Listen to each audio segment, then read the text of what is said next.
जय हिंद साथियों, स्वागत है आप सभी का आपके अपने यूट्यूब चैनल अभ्यास गंगा में। आज की क्लास में हम हिंदी साहित्य के 50 ऐसे प्रश्नों को देखेंगे जो पिछले कई वर्षों से लगातार आपके एग्जाम में पूछे जा रहे हैं। तो चलिए क्लास को शुरू करते हैं।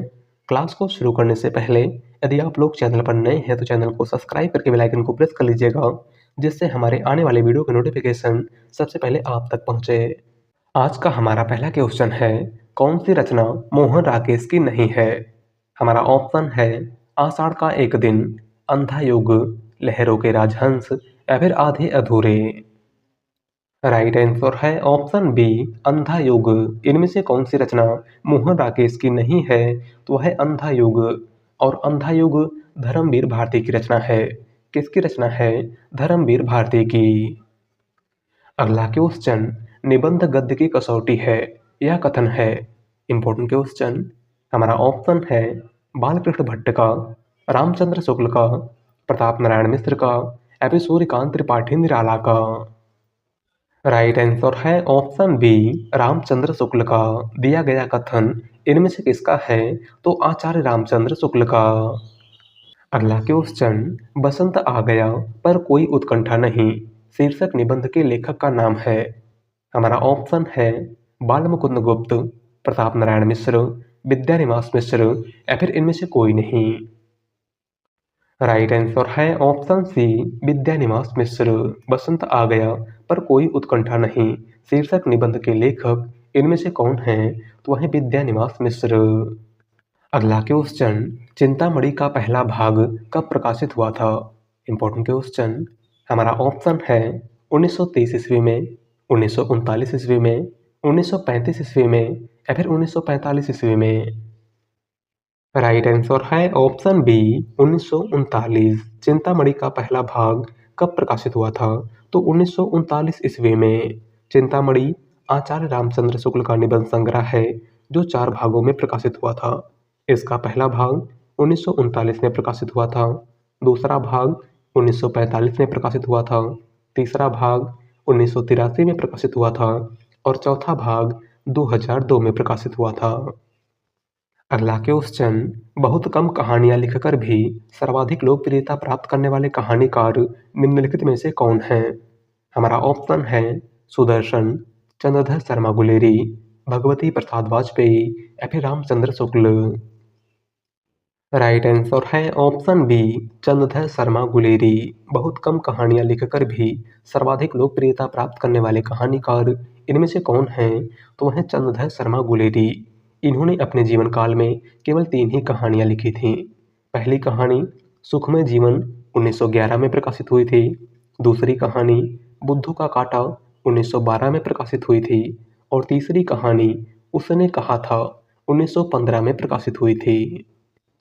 अगला क्वेश्चन, घीसू और माधव किस कहानी के पात्र हैं? हमारा ऑप्शन है कफन, उसने कहा था, परिंदे या फिर राजा निर्बंसिया। राइट आंसर है ऑप्शन ए, कफन। घीसू और माधव इनमें से किस कहानी के पात्र हैं? तो कफन कहानी के। और कफन कहानी 1936 में प्रकाशित मुंशी प्रेमचंद की अंतिम कहानी है, आपको याद रखना है। बात करें उसने कहा था कि, तो उसने कहा था कहानी के लेखक चंद्रधर शर्मा गुलेरी हैं, परिंदे कहानी के लेखक निर्मल वर्मा हैं और राजा निर्बंसिया कहानी के लेखक कमलेश्वर हैं।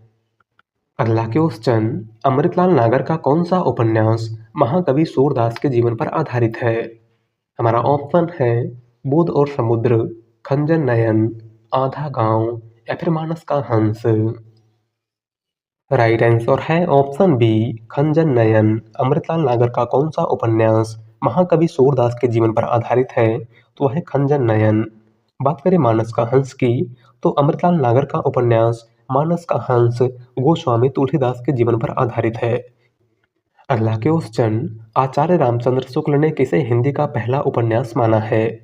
हमारा ऑप्शन है देवरानी जेठानी की कहानी, परीक्षा गुरु, भाग्यवती या फिर नूतन ब्रह्मचारी। राइट आंसर है ऑप्शन बी, परीक्षा गुरु। आचार्य रामचंद्र शुक्ल ने हिंदी का पहला उपन्यास किस उपन्यास को माना है? तो 1882 में प्रकाशित परीक्षा गुरु को, जिसके लेखक लाला श्रीनिवास दास हैं। बात करें देवरानी जेठानी की कहानी की, तो देवरानी जेठानी की कहानी पंडित गौरीदत्त का उपन्यास है, भाग्यवती श्रद्धाराम फिलौरी का उपन्यास है और नूतन ब्रह्मचारी बालकृष्ण भट्ट का उपन्यास है। अगला क्वेश्चन बाण भट्ट की आत्मकथा है। हमारा ऑप्शन है एक कहानी, एक उपन्यास, एक आत्मकथा या फिर इनमें से कोई नहीं। राइट आंसर है ऑप्शन बी, एक उपन्यास। बाण भट्ट की आत्मकथा किस विधा की रचना है? तो यह एक उपन्यास है और इसके लेखक हजारी प्रसाद द्विवेदी हैं। कौन है हजारी प्रसाद द्विवेदी? अगला क्वेश्चन वैशाली की नगर वधू किसकी रचना है? हमारा ऑप्शन है वृंदावन लाल वर्मा, अमृतलाल नागर, चतुर्सेन शास्त्री या फिर इनमें से कोई नहीं। राइट आंसर है ऑप्शन सी, चतुर्सेन शास्त्री। वैशाली की नगर वधू इनमें से किसकी रचना है? तो आचार्य चतुर्सेन शास्त्री की। अगला क्वेश्चन पांडे बेचन शर्मा उग्र को किसने घासलेटी साहित्यकार कहा था? हमारा ऑप्शन है बनारसी दास चतुर्वेदी, नंद दुलारे वाजपेयी, रामचंद्र शुक्ल या फिर हजारी प्रसाद द्विवेदी। राइट आंसर है ऑप्शन ए, बनारसी दास चतुर्वेदी। पांडे बेचन शर्मा उग्र को किसने घासलेटी साहित्यकार कहा था? तो बनारसी दास चतुर्वेदी ने। अगला क्वेश्चन एक पत्नी के नोट्स किसकी रचना है? Important question. हमारा ऑप्शन है ममता कालिया, चित्रा मुदगल, मेहरुनिसा परवेज या फिर मंजुल भगत। राइट आंसर है ऑप्शन ए, ममता कालिया। एक पत्नी के नोट्स इनमें से किसकी रचना है? तो ममता कालिया की। और एक पति के नोट्स महेंद्र भल्ला की रचना है, आपको याद रखना है। अगला क्वेश्चन नई पौध के लेखक कौन हैं? हमारा ऑप्शन है भीष्म साहनी, धर्मवीर भारती, चंद्रधर शर्मा गुलेरी या फिर नागार्जुन। राइट आंसर है ऑप्शन डी, नागार्जुन। नई पौध इनमें से किसकी रचना है? तो नागार्जुन की। अगला क्वेश्चन आधुनिक एकांकी के जनक माने जाते हैं।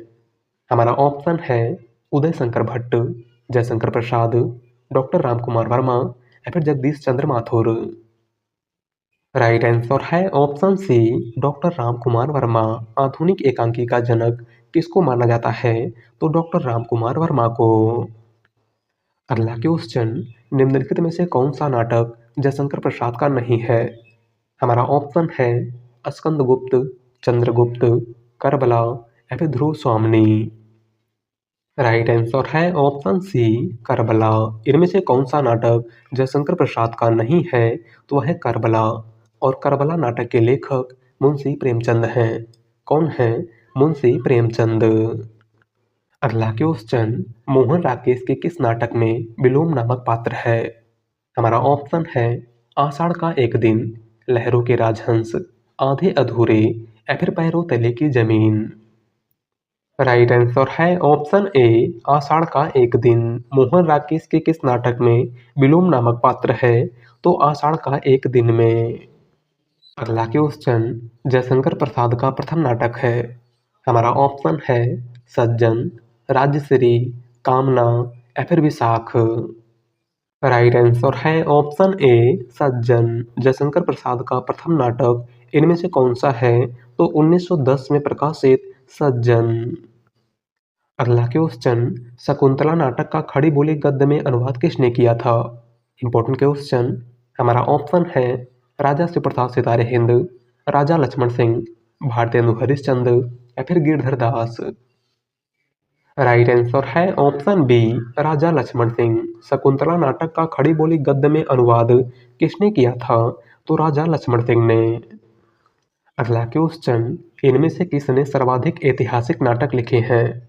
हमारा ऑप्शन है मोहन राकेश, जयशंकर प्रसाद, लक्ष्मी नारायण लाल या फिर सुरेंद्र वर्मा। राइट आंसर है ऑप्शन बी, जयशंकर प्रसाद।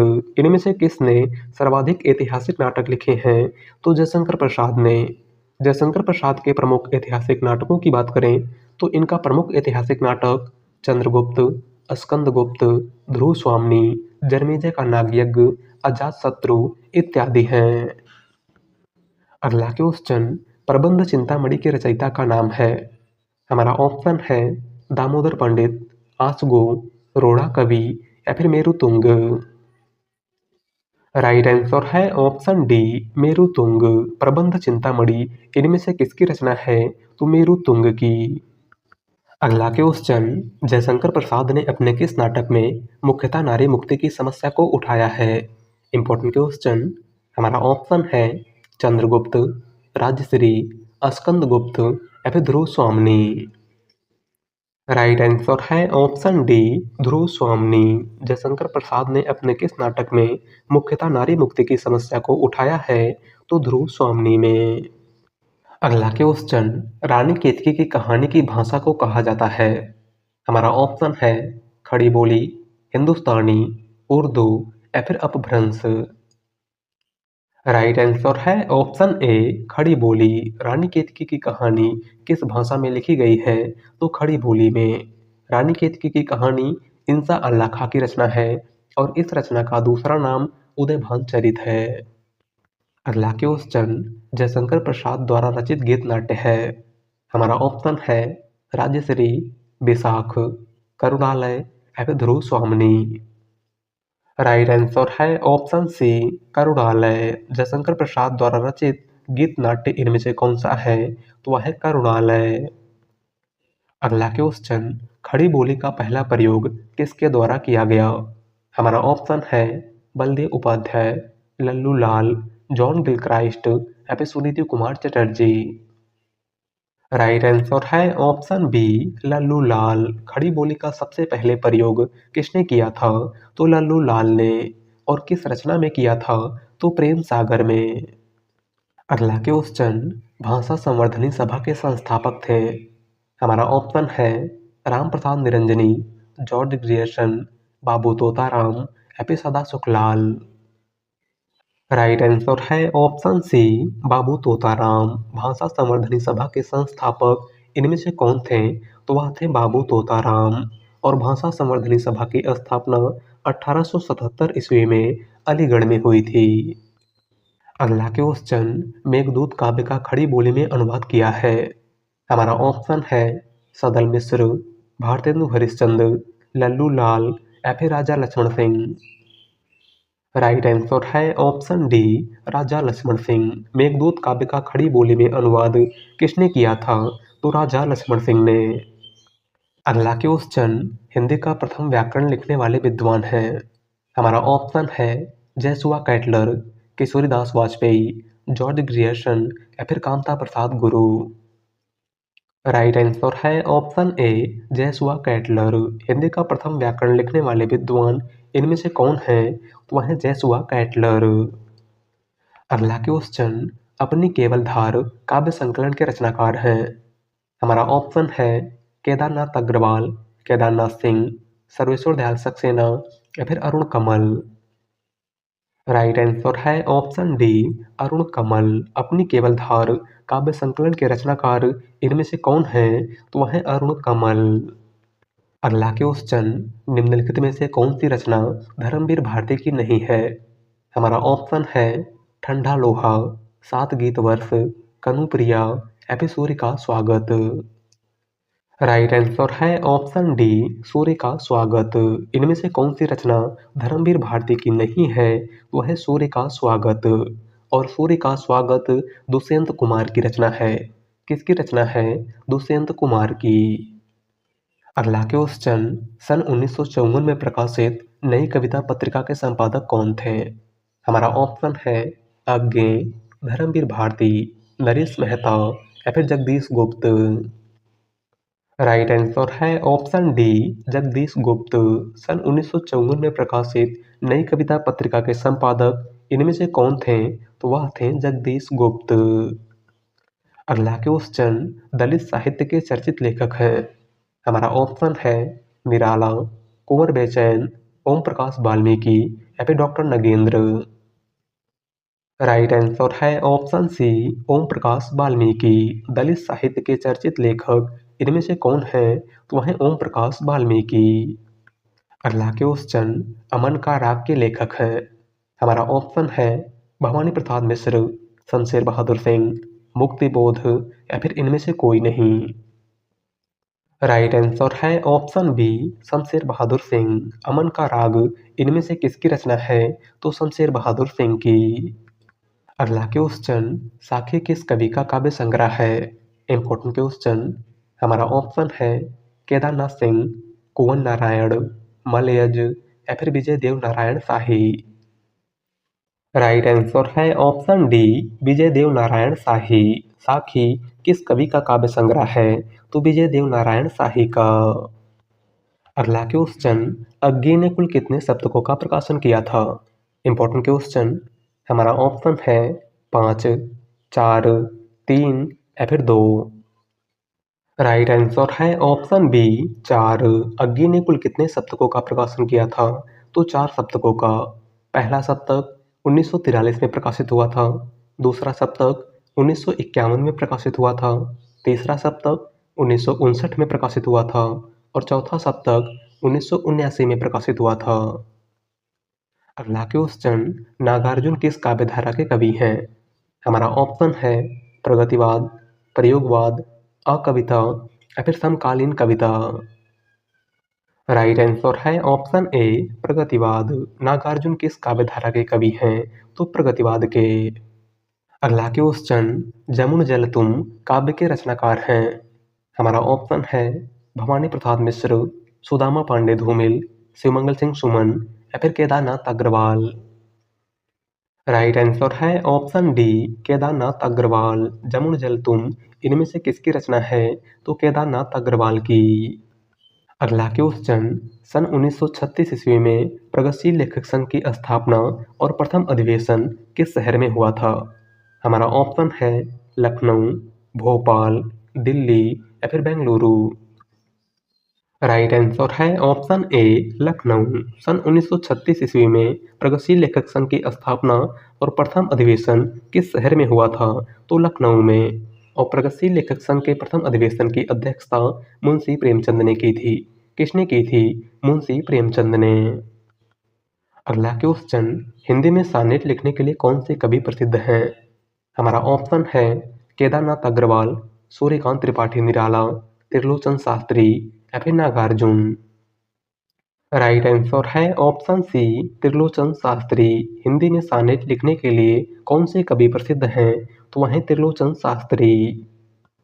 अगला क्वेश्चन, निम्नलिखित में से कौन सी रचना गिरिजा कुमार माथुर की नहीं है? हमारा ऑप्शन है नाश और निर्माण, धूप के धान, पृथ्वी कल्प या फिर चांद का मुंह टेढ़ा है। राइट आंसर है ऑप्शन डी चांद का मुंह टेढ़ा है। इनमें से कौन सी रचना गिरिजा कुमार माथुर की नहीं है? तो वह चांद का मुंह टेढ़ा है। और चांद का मुंह टेढ़ा है गजानन माधव मुक्तिबोध की रचना है। किसकी रचना है? मुक्तिबोध की। अगला क्वेश्चन, प्रभात फेरी काव्य के रचनाकार कौन हैं? हमारा ऑप्शन है केदारनाथ सिंह, सूर्यकांत त्रिपाठी निराला, नरेंद्र शर्मा या फिर रामधारी सिंह दिनकर। राइट आंसर है ऑप्शन सी नरेंद्र शर्मा। प्रभात फेरी काव्य के रचनाकार इनमें से कौन हैं? तो वह हैं नरेंद्र शर्मा।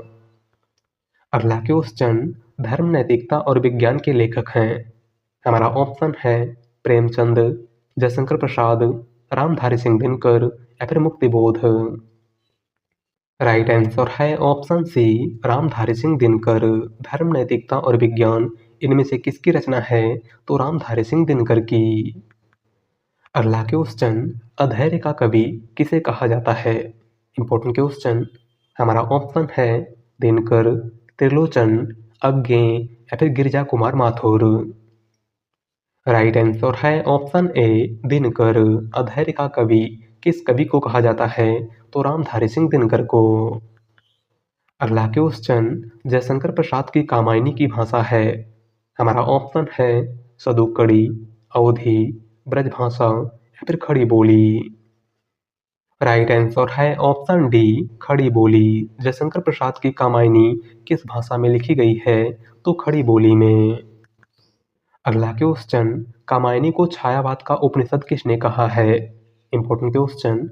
हमारा ऑप्शन है डॉक्टर नगेंद्र, मुक्तिबोध, इंद्रनाथ मदान या फिर शांति प्रिय द्विवेदी। राइट आंसर है ऑप्शन डी, शांति प्रिय द्विवेदी। जयशंकर प्रसाद के महाकाव्य कामायनी को छायावाद का उपनिषद किसने कहा था? तो शांति प्रिय द्विवेदी ने। अगला क्वेश्चन, कविता हमारे परिपूर्ण क्षणों की वाणी है, यह कथन किसका है? हमारा ऑप्शन है जयशंकर प्रसाद, सुमित्रा नंदन पंत, सूर्यकांत त्रिपाठी निराला या फिर महादेवी वर्मा। राइट आंसर है ऑप्शन बी, सुमित्रा नंदन पंत। कविता हमारे परिपूर्ण क्षणों की वाणी है, यह किसका कथन है? तो प्रकृति के सुकुमार कवि सुमित्रा नंदन पंत का। अगला क्वेश्चन, श्रद्धा नामक पात्र किस महाकाव्य की है? हमारा ऑप्शन है कामायनी, साकेत, प्रिय प्रवास या फिर रामचरितमानस। राइट आंसर है ऑप्शन ए, कामायनी। श्रद्धा नामक पात्र किस महाकाव्य की हैं? तो कामायनी महाकाव्य की। और कामायनी महाकाव्य के लेखक जयशंकर प्रसाद हैं। और कामायनी महाकाव्य में कुल 15 सर्ग हैं। कितने सर्ग हैं? 15 सर्ग। बात करें साकेत की, तो साकेत मैथिली शरणगुप्त की रचना है और इस रचना में 12 सर्ग हैं। प्रिय प्रवास अयोध्या सिंह उपाध्याय हरिऔध की रचना है और इस रचना में 17 सर्ग हैं। रामचरितमानस गोस्वामी तुलसीदास की रचना है और इस रचना में 7 कांड हैं। अगला क्वेश्चन, केवल सूक्ष्मगत सौंदर्य सत्ता का राग कहकर छायावाद का किसने विरोध किया था? हमारा ऑप्शन है आचार्य रामचंद्र शुक्ल, महादेवी वर्मा, सुमित्रा नंदन पंत या फिर अज्ञे। राइट आंसर है ऑप्शन बी, महादेवी वर्मा। केवल सूक्ष्मगत सौंदर्य सत्ता का राग कहकर छायावाद का किसने विरोध किया था? तो आधुनिक युग की मीरा महादेवी वर्मा ने। अगला क्वेश्चन, आधुनिक काल की किस काव्यधारा में रहस्यवाद की भावना पाई जाती है? हमारा ऑप्शन है द्विवेदी युग, छायावाद, प्रगतिवाद या फिर प्रयोगवाद। राइट आंसर है ऑप्शन बी, छायावाद। आधुनिक काल की किस काव्यधारा में रहस्यवाद की भावना पाई जाती है? तो छायावाद में। अगला क्वेश्चन, जयशंकर प्रसाद ने किस कीर्ति को पहले ब्रजभाषा में तथा बाद में खड़ी बोली में रूपांतरित कर दिया था? Important question. हमारा ऑप्शन है प्रेम पथिक, कानन कुसुम, झरना या फिर आंसू। राइट आंसर है ऑप्शन ए, प्रेम पथिक। जयशंकर प्रसाद ने किस कीर्ति को पहले ब्रजभाषा में तथा बाद में खड़ी बोली में रूपांतरित कर दिया था? तो प्रेम पथिक को। अगला क्वेश्चन और आज का लास्ट क्वेश्चन, सूर्यकांत त्रिपाठी निराला का जन्म कहाँ हुआ था? हमारा ऑप्शन है उत्तर प्रदेश, उड़ीसा, बंगाल या फिर बिहार। राइट आंसर है ऑप्शन सी, बंगाल। सूर्यकांत त्रिपाठी निराला का जन्म कहाँ हुआ था? तो पश्चिम बंगाल के मेदिनीपुर जिले के महिषादल गांव में। तो आज की क्लास में बस इतना ही और आप सभी लोग बताइएगा कि आपके 50 में से कितने क्वेश्चन सही हुए। वीडियो पसंद आई हो तो वीडियो को लाइक कर दीजिएगा। चैनल पर नए हैं तो चैनल को सब्सक्राइब कर लीजिएगा। मिलते हैं एक नए वीडियो के साथ। धन्यवाद।